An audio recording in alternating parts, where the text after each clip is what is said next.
మన తెలుగు సినిమాను బ్రతికించుకుంటున్నారు అన్న ధ్యాస గాని ఆలోచన గాని ఒక్క క్షణం కూడా వీళ్ళకు రాలే. వీళ్ళకంటే సోను సూద్ గారు ఎన్నో రెట్లు నయం. ఎక్కడో ఆదిలాబాద్ జిల్లాలో ఒక అమ్మకు కష్టం వస్తే ఆ కష్టాన్ని తీర్చనీకి సోను సూద్ గారికి మహారాష్ట్రలో బాంబేలో ఉండే నాయకునికి ఫోన్ పోతుంది తప్ప మా అల్లు అర్జున్ వస్తాడో, మా రామ్ చరణ్ వస్తాడో, ఇంకో చరణ్ వస్తాడో, ఇంకో బాబు వస్తాడో, పెద్ద బాబు వస్తాడో, చిన్న బాబు వస్తాడో అని చెప్పి ఎవరికి కూడా నమ్మకాలు లేవు. ఎవరు కూడా ఫోన్ చేయరు, చేసినా వీళ్ళు రిసీవ్ చేసుకోరు. కాబట్టి మీరు మారాల్సిన అవసరం ఉంది.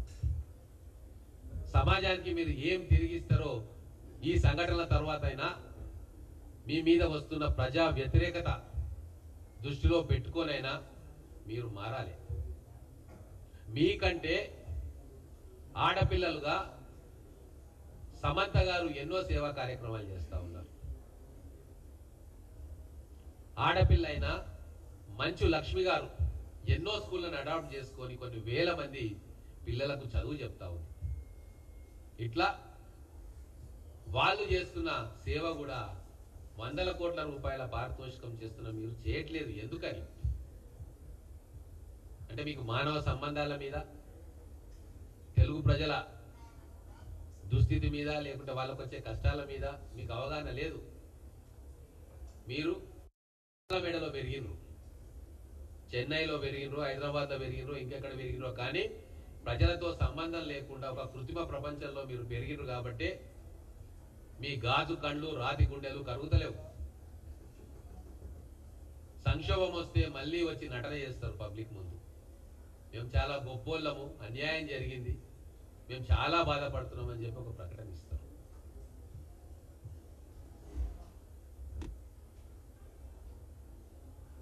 అర్ధరాత్రి పబ్లలో పోయి పార్టీలు చేసుకోవడం చాలా మంది తెలుసు. గోవాలకు పోయి పార్టీలు చేసుకోవడం చాలా మందికి తెలుసు.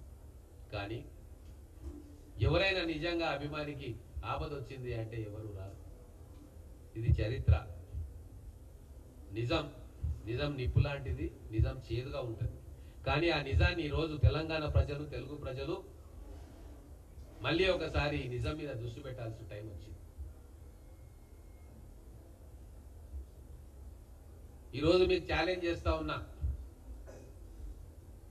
పాపులారిటీలో మీకంటే చాలా చిన్నవాళ్ళం కావచ్చు మేము, కానీ సామాజిక సేవలో మీకంటే 1000 రెట్లు ప్రజలతో సంబంధాలు పెంచుకున్న వాళ్ళం మేము రాజకీయ నాయకులు.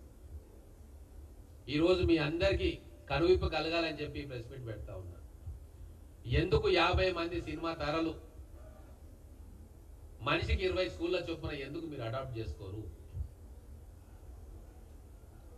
ఎందుకు మీరు జిల్లాలో ఉన్న పెద్ద ఆసుపత్రిని మీరు అడాప్ట్ చేసుకొని దానికి సంబంధించిన వ్యవహారాల్లో మీ సహాయం మీరు ఎందుకు ఇవ్వరు? ఎందుకు మీరు స్టూడెంట్లను మెంటరింగ్ చేయరు? మీ బాధ్యత కాదా? అదే కాలేజీ యువకులు, అదే యూత్ మీ వెంబడి వేలం వేరుగా తిరగాలి, బిజిల్స్ కొట్టాలి, తల్లిదండ్రుల దగ్గర నుంచి బలవంతంగా డబ్బులు తీసుకొని 5,000, 6,000 రూపాయల టికెట్ కొనుక్కొని ఫస్ట్ షో పోవాలి. మరి వాళ్ళ ఉపాధి సంగతి ఏంది? వాళ్ళ చదువు సంగతి ఏంది? ఏ రోజైనా మీరు ఆలోచించిర్రా? అందుకే ముఖ్యంగా మన తెలుగు హీరోలు వాళ్ళ ఆలోచనను మార్చుకోవాల్సిన అవసరం ఉంది. ప్రజలకు ఈ సంధ్యా థియేటర్ సంఘటన తర్వాత ఖచ్చితంగా ప్రజలు ఆలోచిస్తూ ఉన్నారు. సామాన్యుడి పక్షాన ముఖ్యమంత్రి గారు నిలబడడంతో ఎందుకు వీళ్ళు సామాన్యుల పక్షాన లేరు ఎప్పుడు అని చెప్పి మీ గత 20 సంవత్సరాల మీ చరిత్రను మళ్ళొకసారి నిశ్చితంగా గమనిస్తా ఉన్నారు.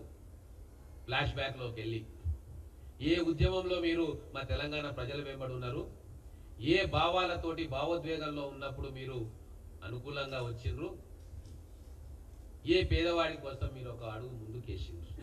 ఏ రోజు వేయలే, వేసిన దాఖలా కూడా లేదు. ఎవరో ఒకరిద్దరు,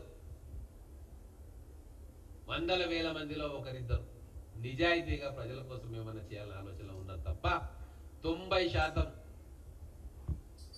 100 కోట్లు 200 కోట్ల రెమ్యునరేషన్ తీసుకునేవారు 1,00,000 రూపాయలు కూడా ఒకరికి ఇయనీకే సంకోచిస్తా ఉన్నారు.